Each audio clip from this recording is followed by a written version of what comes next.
Lucky, Sujoy और रोमिल तीनों ने मिलकर लखनऊ के गोमती नगर में एक अपार्टमेंट भाड़े पर लिया था। ये तीनों ही हम उम्र के थे। लकी 25 का था, सुजॉय 27 का और रोमिल 26 का। जैसे जवान स्ट्रगलर लड़के होते हैं वैसा ही तीनों का रंग रूप था।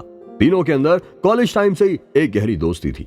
लकी को जिम जाने का शौक था और सुजॉय और रोमिल फुर्सत मिलते ही चाय की टपरी पर अड्डा लाकर बैठ जाते। फिर मजाल है कि भगवान भी उन्हें आकर वहां से उठा सके। फिलहाल तीनों छोटे मोटे मॉडलिंग असाइनमेंट करके गुजारा कर रहे थे। सुजॉय और रोमिल को एक लोकल टीवी पर सीरियल भी मिल गया था।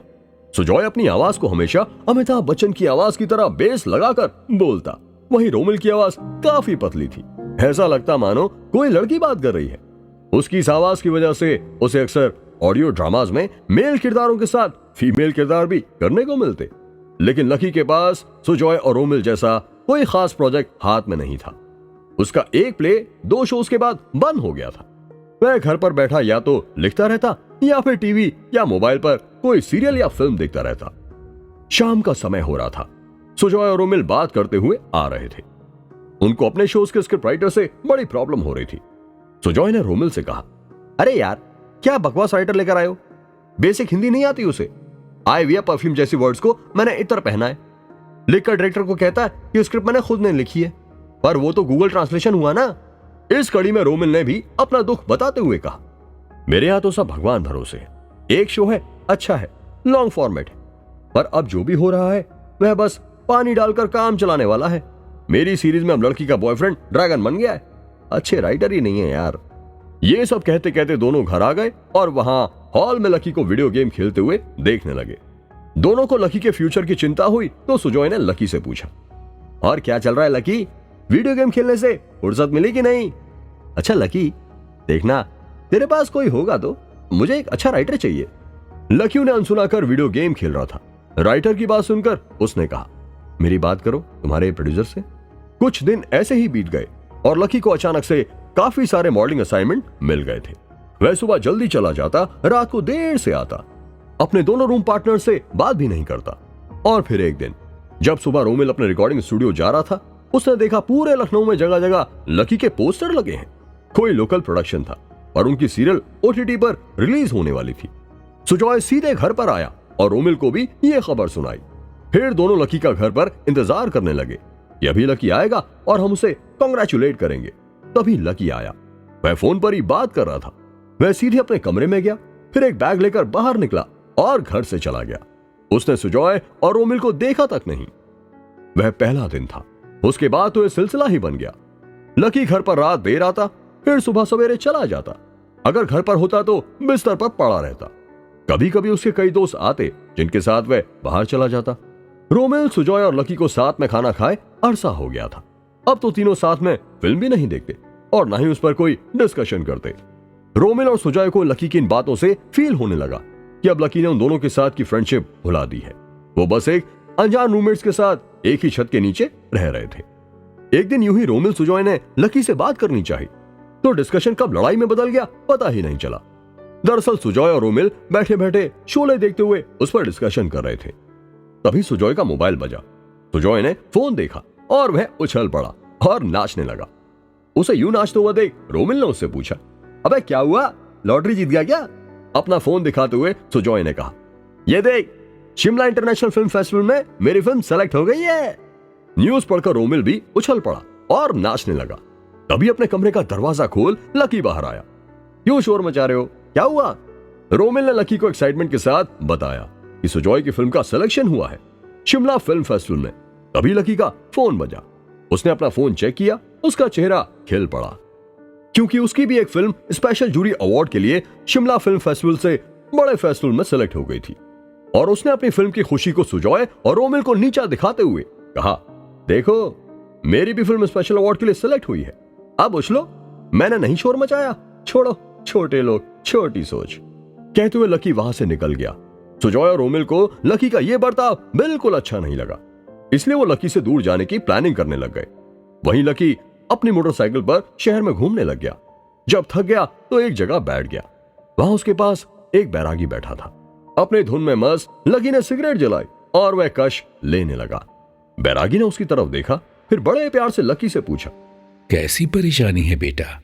जो सिगरेट के धुएं संग हवा में नहीं उड़ रही? अरे जाओ ना बाबा, क्यों दिमाग खराब करने पर तुले हो? लकी का मूड अभी भी उखड़ा हुआ था, लेकिन बैरागी ने उसकी बात अनसुनी करते हुए अपनी बात जारी रखी। कोई दोस्त नहीं है क्या तुम्हारा? सब मतलबी दोस्त हैं। मेरी फिल्म जूरी अवार्ड के लिए गई, मेरा सीरियल हिट जा रहा है, वो सामने देखो मेरा पोस्टर लगा है, और इनको देखो एक टुच्चे फेस्टिवल के लिए फिल्म सेलेक्ट हुई तो नाच रहे हैं। हाँ। कहते हुए लकी ने उस होर्डिंग की तरफ इशारा किया जिसमें लकी की फोटो लगी हुई थी और वहां से देख रही थी। बैरागी ने उसे फिर उस होर्डिंग को ध्यान से देखा और कहा, अच्छा, तभी तुम्हारा चेहरा जाना पहचाना लग रहा था। थैंक यू, पर आप जब बहुत ऊंचाई पर चले जाते हो तो अकेले हो जाते हो। लकी ने थोड़ा उदास होते हुए बाबा से कहा। बाबा थोड़ा सा मुस्कुराए और लकी को जवाब दिया, वो इसलिए नहीं कि लोग तुम्हें छोड़ देते हैं बेटा, वो इसलिए कि तुम लोगों को छोड़ देते हो, जैसा कि सुग्रीव ने राम जी के साथ किया था। लकी थोड़ा कंफ्यूज होते हुए बाबा से पूछने लगा, क्या मतलब? मैं नहीं समझा, इसे आप थोड़ा समझाइए। बाबा भी लकी को समझाते हुए कहने लगे, चलो तुम्हें एक कहानी सुनाता हूं, तुलसी के रामचरितमानस के किष्किंधा कांड से दोस्ती कैसी होनी चाहिए ये समझाते हुए भगवान श्री राम सुग्रीव से कहते हैं, जेना मित्र दुख हो ही दुखारी, तिन्हहि बिलोकत पातक भारी, निज दुख गिरी सम रज करी जाना, मित्रक दुख रज मेरु समाना।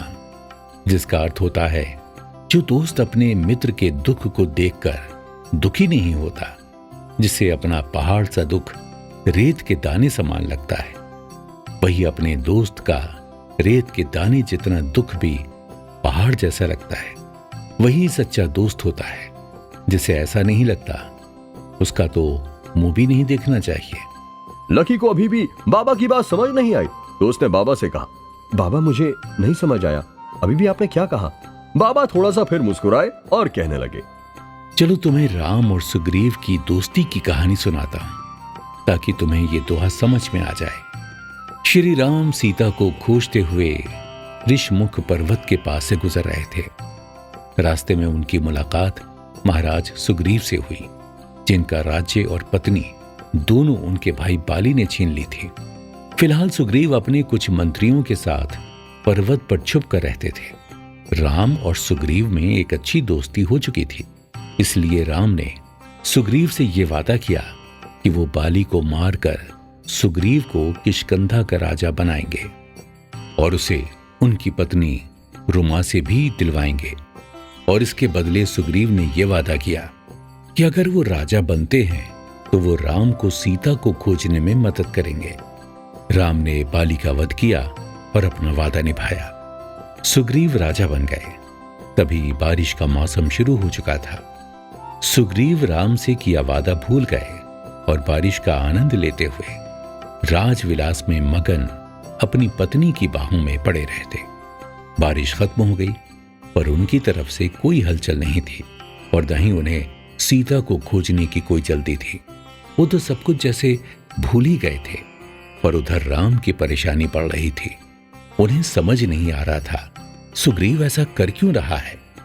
राम ने अपना वचन पूरा किया था, सुग्रीव को उनकी पत्नी से मिलाया था, पर सुग्रीव जैसे सब भूल सा गए थे।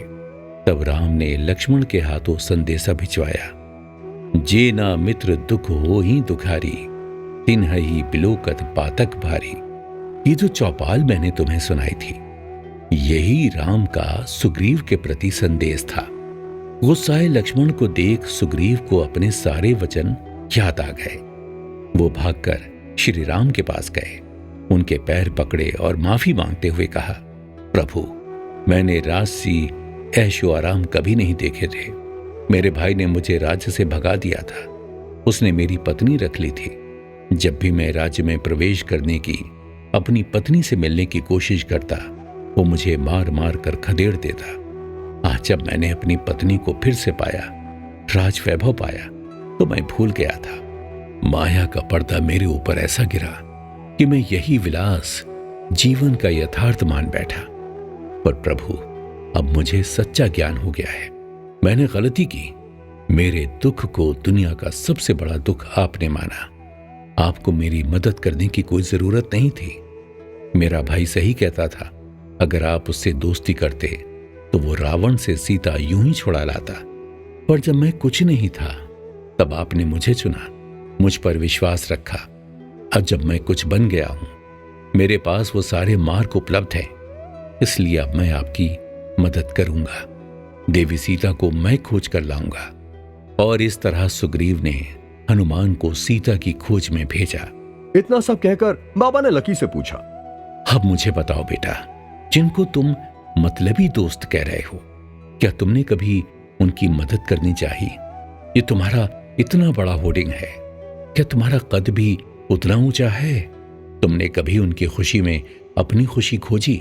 बेटा, जीवन की सफलता तब बड़ी होती है जब उसे साथ में बांटने वाला कोई तुम्हारे साथ होता है।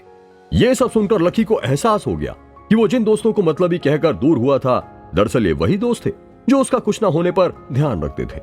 जब लकी के पास कोई काम नहीं था, तब उसकी साइड का किराया और बाकी का खर्चा सुजॉय और रोमिल बिना कहे देख लेते थे।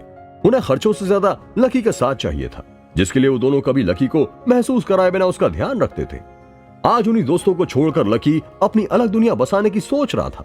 उसने अपनी गलती का एहसास करते हुए बैरागी बाबा से कहा, थैंक्स बाबा, अगर आज आप शायद मुझे नहीं मिलते तो हो सकता है मैं अपने उन दोस्तों को छोड़ देता और जीवन के कुछ साल बाद अपनी इस बचकानी हरकत को कोसता। तब मुझ में इतनी हिम्मत भी नहीं होती कि मैं फिर से उन्हें कॉल करके माफी मांग लेता। आपने आज मेरे दोस्तों के साथ मेरी जिंदगी को भी संवार दिया। बाबा थोड़ा मुस्कुराए और लकी से कहा, अब जाओ बेटा, अपने दोस्तों के साथ उनकी जीत सेलिब्रेट करो। इतना कहते हुए वह बैरागी उठे और अपनी धुन में हरे राम कहते हुए रास्ते पर चल पड़े। धीरे धीरे उनके साथ उनकी परछाई भी गायब हो गई। उधर लकी ने वापस आकर सुजॉय और रोमिल से अपने किए की माफी मांगी। सुजॉय और रोमिल खुश थे कि उनका दोस्त लकी वापस लौट आया है।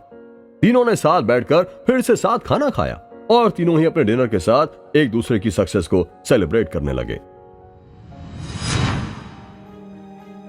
लखनऊ की गलियों में बैरागी बाबा ने अब किस्से की मुलाकात।